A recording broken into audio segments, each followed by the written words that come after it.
I want to talk a little bit today about a parable known as the parable of the unmerciful servant. And to start with, I want to go ahead and read it. It's in Matthew 18:21 through 35. Then Peter came to Jesus and asked, "Lord, how many times shall I forgive my brother when he sins against me? Up to 7 times?" Jesus answered, "I tell you, not 7 times, but 77 times. Therefore the kingdom of heaven is like a king who wanted to settle accounts with his servants. As he began the settlement, a man owed him 10,000 talents was brought to him. Since he was not able to pay, the master ordered that he and his wife and his children and all that he had be sold to repay the debt. The servant fell on his knees before him. 'Be patient with me,' he begged, 'and I will pay back everything.' The servant's master took pity on him, canceling the debt, and let him go. But when that servant went out, he found one of his fellow servants who owed him 100 denarii. He grabbed him and began to choke him. 'Pay back what you owe me,' he demanded. His fellow servant fell to his knees and begged him, 'Be patient with me, and I will pay you back.' But he refused. Instead, he went off and had the man thrown into prison until he could pay the debt. When the other servants saw what had happened, they were greatly distressed and went and told their master everything that had happened. Then the master called the servant in. 'You wicked servant,' he said, 'I canceled all that debt of yours because you begged me to. Shouldn't you have had mercy on your fellow servant just as I had on you?' In his anger, the master turned him over to the jailers to be tortured until he should pay back all he owed. This is how my heavenly Father will treat each of you unless you forgive your brother from your heart." I'm not going to get into that last verse, but what I'm going to get into as I share this brief nugget is what was going on in this parable. And I want to also address some teaching I've heard on it that I don't necessarily agree with. And I think it misses what's going on. So what I had to do is I had to spend some time understanding the amounts of money being shared. So the first one, with all those talents of silver, 10,000 talents. That's a huge amount.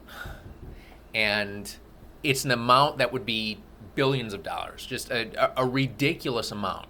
Now, this is a parable, so probably no one in real life would rack up that kind of debt. But it's an illustration to point out this guy was forgiven in the situation here more than he could ever imagine. There's no way he could ever pay that amount off. He's forgiven of it. What about the second amount? It says 100 denarii here. And I've heard people say, and this is the thing that I want to address, I've heard people say, well, it's just a few dollars. It's no big deal. And he was hung up on it. Well, I looked into it, and it seems to be referring to the day's wage here, which a denarius was a day's wage for a common laborer. Well, think about that. 100 days' wages. Even at minimum wage today, that's multiple thousands of dollars. That's not nothing. That's not just a pittance. It's not just a few dollars. And if we just say, well, he was forgiven nothing, so many of us will see this parable and say, well, but in this situation that I have in my life, I've been hurt significantly by someone. They've wronged me. This situation has hurt me.